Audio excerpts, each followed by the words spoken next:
Story recapped here. Today, I'm going to explain a comedy, drama, and fantasy film called About Time. Spoilers ahead. Watch out and take care.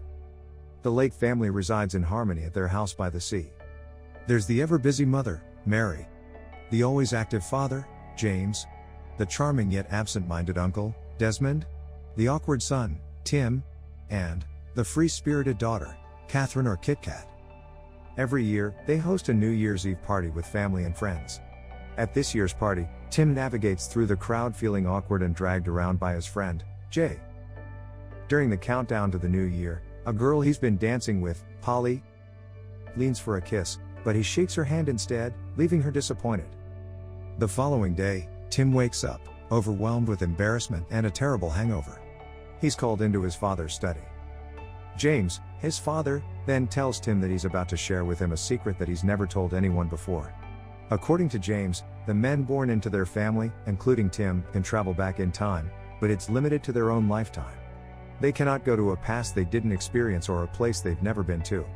To do this, they must go to a dark place like a large cupboard and think of the place and time where they want to be, and they'll find themselves there. Unsurprisingly, Tim thinks this is a joke.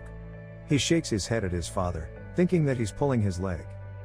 To prove that it isn't true, Tim goes inside the closet and thinks of the New Year's Eve party last night. After a few seconds, he comes out of the closet and is surprised to see himself dressed in his clothes from yesterday. Music and conversations echo from downstairs. He heads down and is immediately pulled by Jay, evading a table that he previously knocked over. At the countdown, he kisses Polly, who reacts giddily. Afterward, Tim goes back into the closet and travels to the present. Realizing that the time travel is real, he listens to his father's experience about the ability, discovering that it's how James seemingly had a lot of time for them. James advises Tim not to use the ability for money or power, so Tim decides that he'll use it to find love. That summer, Kit Kat invites her boyfriend's cousin, Charlotte, to stay at the beach house for 2 months. As the family sunbathes with their guest one afternoon, Tim hopes to get on Charlotte's good side. Seeing an opportunity, Tim agrees to put sunscreen on Charlotte's back but ends up spilling the bottle on her. Feeling humiliated, he travels back in time and acts more casually and carefully about it. Throughout the summer, Tim attempts to impress Charlotte but fails each time until it is too late. And then finally, it's Charlotte's last day in the house. On the evening before she leaves, Tim hopes to confess his feelings for her but is instantly shot down before he could, discovering that Kit Kat already warned Charlotte that he might do this. Charlotte wonders if things would have turned out differently if he'd talked to her before her last night at their home. The thought gives him an idea. Tim travels back in time to confess to Charlotte in the middle of summer. But this time, Charlotte tells him to ask her again on her last night at their home. This confirms that he never had a chance with Charlotte, no matter what. Tim finally gives up on pursuing her. The day after Charlotte left, Tim leaves their home and moves to London, where he stays with James' friend, Harry. Tim is excited for the new chapter of his life ahead but is disappointed to learn that Harry is a short-fused playwright. In the first 6 months, Tim hasn't had any luck in romance, finding that his career as a lawyer acquaints him mostly with other men. His luck turns when one night, Jay takes him to Don's Le Noir, the restaurant where the guests dine in total darkness. Here, they are seated next to a woman named Mary, and her friend, Joanna. In the darkness, Tim and Mary get to know each other and have a great time. After dinner, Tim and Jay finally meet the girls face to face. Tim is stunned upon seeing Mary, and it's pretty evident that sparks have flown as the couple lay eyes on each other. She gives him her phone number before parting ways. Tim walks back home with a skip in his step, only to be welcomed by Harry's angered growl. The opening of his play was ruined by the lead actor forgetting his lines. Wanting to make things better, Tim goes back in time and joins Harry in the theater just before opening night. He approaches the lead actor, Tom, and convinces him to practice his lines. This works. But then another actor forgets his lines instead. Tim goes back in time again and helps him out. The play turns out to be a success. However, when Tim checks his phone, he realizes that Mary's number is no longer there. His travels in time had erased his lovely evening with Mary. Feeling distraught, Tim joins an ecstatic Harry for breakfast the next day.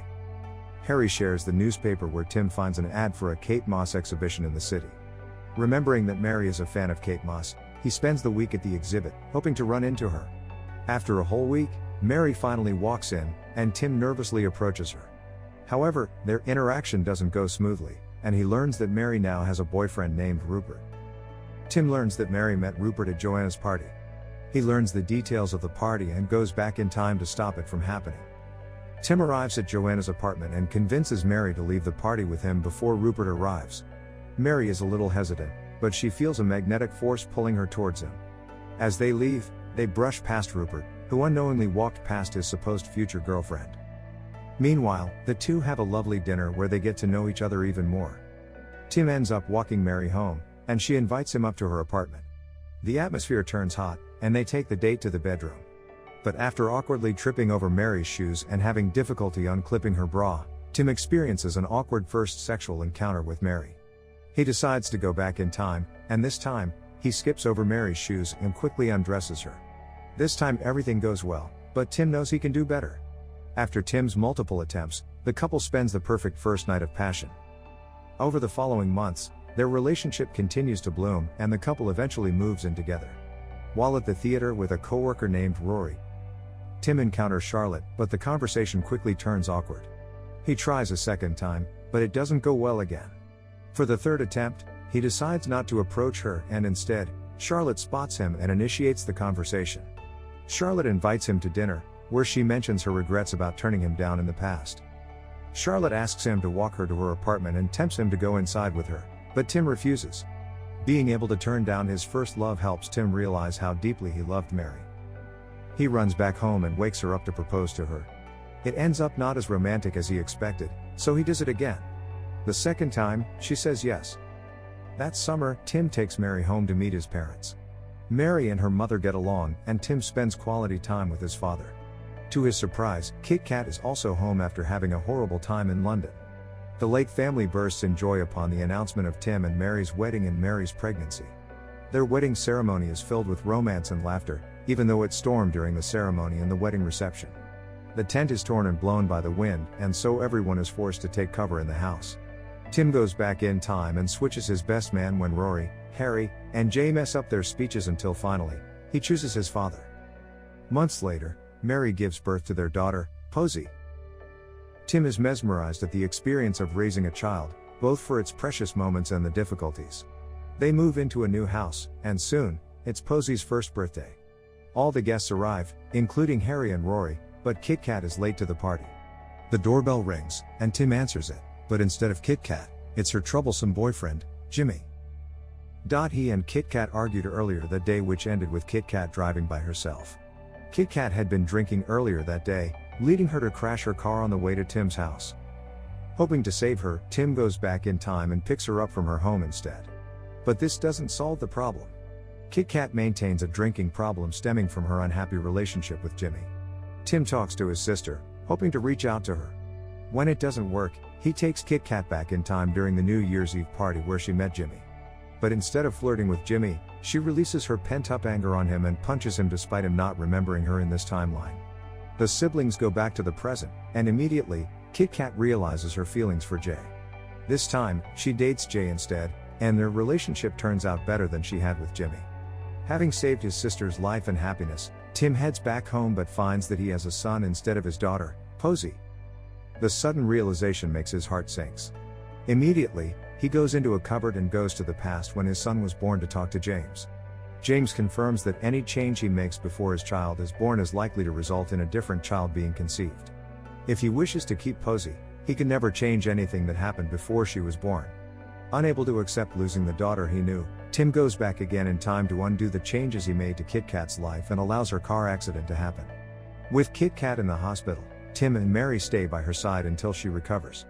Their support leads Kit Kat to decide on changing her life for the better. Remembering the alternate timeline when she's happy with Jay, Tim suggests for Kit Kat to start seeing him. Arriving home from the hospital, Tim relishes in his daughter's presence. Their happiness inspires him to have another child. Despite Mary's protests at first, they conceive their son 2 years later.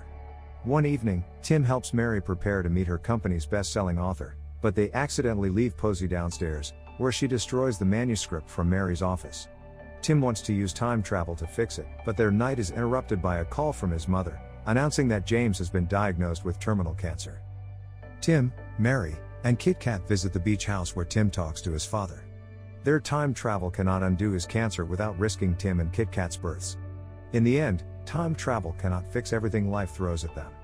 James gives Tim what he deems is a far more important lesson for their ability. The first is to go through life as normally as possible, with all the everyday tensions and worries. Secondly, after he lives the day once for the first time, he should go back and relive moments of his life while paying attention to how sweet the world can be.